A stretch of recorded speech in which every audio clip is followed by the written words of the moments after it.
Hey guys, let's get more news about Lakers, but first, don't forget to subscribe and leave your like.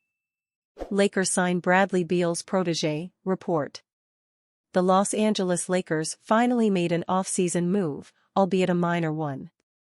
On Tuesday, September 3rd, the Lakers signed Joirdan Goodwin to a training camp deal, according to NBA insider Chris Haynes.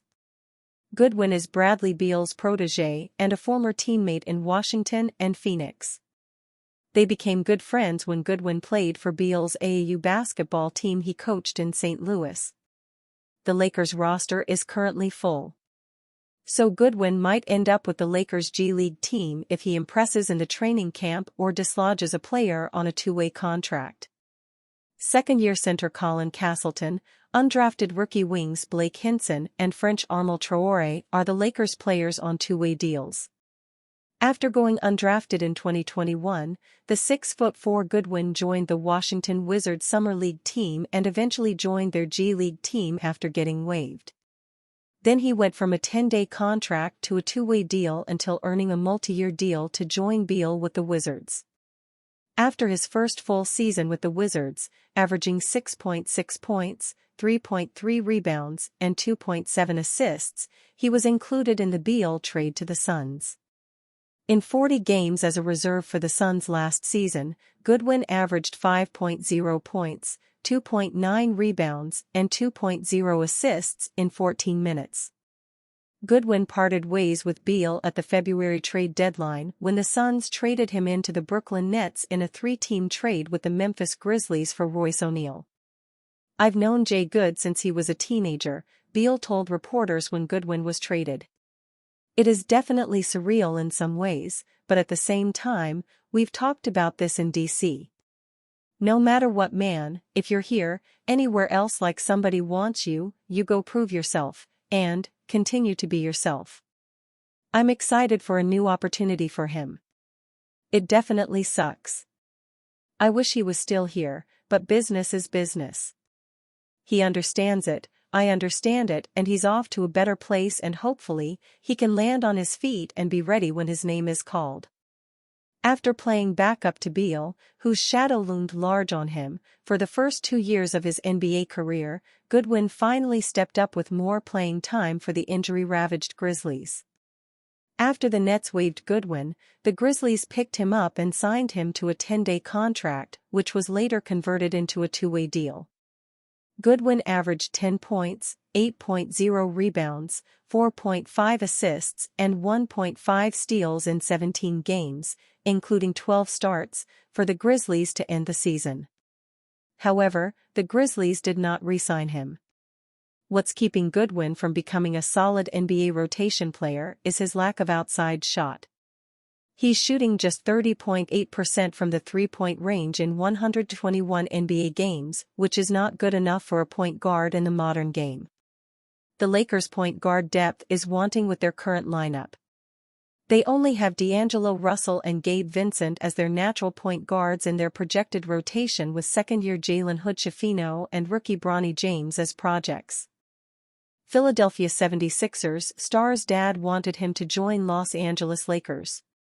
The Philadelphia 76ers were the big winners of this offseason and can consider themselves contenders going into the 2024-25 season. The biggest reason behind that was the addition of Paul George, who signed a 4-year, $212 million deal with the Sixers this summer. George will form a big three with Joel Embiid and Tyrese Maxey in Philadelphia, arguably the best trio in the entire league. He was always believed to be the 76ers' top target going into the offseason, and they got their man. The franchise made several other smart additions as well to build a championship-level roster, at least on paper for the time being. George is from California though, and the thought of remaining close to home certainly would have been an enticing one. The Golden State Warriors were interested in signing him but could not agree a trade with the Los Angeles Clippers.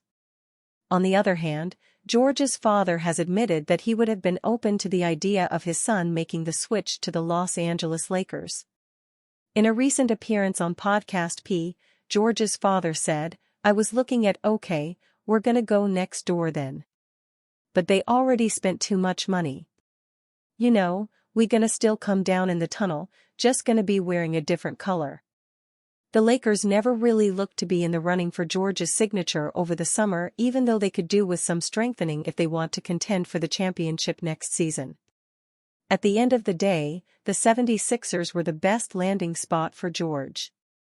Not only did he get a huge contract, but a genuine chance to compete for a ring as well. There are question marks over George's ability to deliver in the postseason.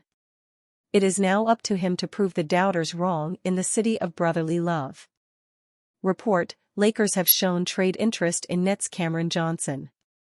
According to NBA insider Brett Siegel of Clutch Points, the Los Angeles Lakers have shown trade interest in Brooklyn Nets wing Cameron Johnson. The Nets are rebuilding after trading Mikal Bridges to the New York Knicks. Among many teams, the Lakers have shown interest in Brooklyn Nets forward Cam Johnson this summer, league sources told Clutch Points, Siegel reported. With the Nets taking things in a different direction after trading Mikal Bridges to the New York Knicks, Johnson appears to be the next player that the organization will look to leverage for future assets. Johnson appeared in 58 games for the Nets in 2023-24. He averaged 13.4 points, 4.3 rebounds, 2.4 assists, 0.8 steals, and 0.3 blocks while shooting 44.6% from the field, 39.1% from beyond the arc, and 78.9% from the free throw line.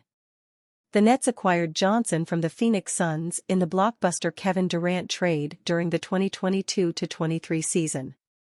Johnson, 28, has career averages of 11.7 points, 3.9 rebounds, 1.7 assists, 0.8 steals, and 0.3 blocks with the Suns and Nets.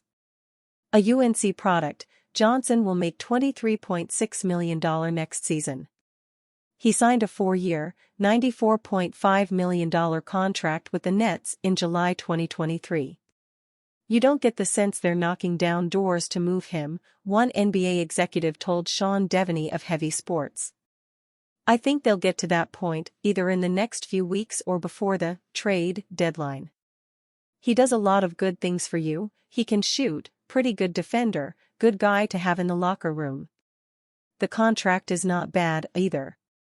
So, there will be a market for him if they get that ball rolling. The Lakers lost to the Denver Nuggets in the first round of the 2024 playoffs in 5 games. Denver also beat Los Angeles in the 2023 Western Conference Finals in 4 games. The Lakers fired Darvin Ham as head coach and hired former NBA guard J.J. Redick, who was podcast partners with LeBron James. And you, fan? What do you think of the situation of Cameron Johnson? Leave your opinion in the comments.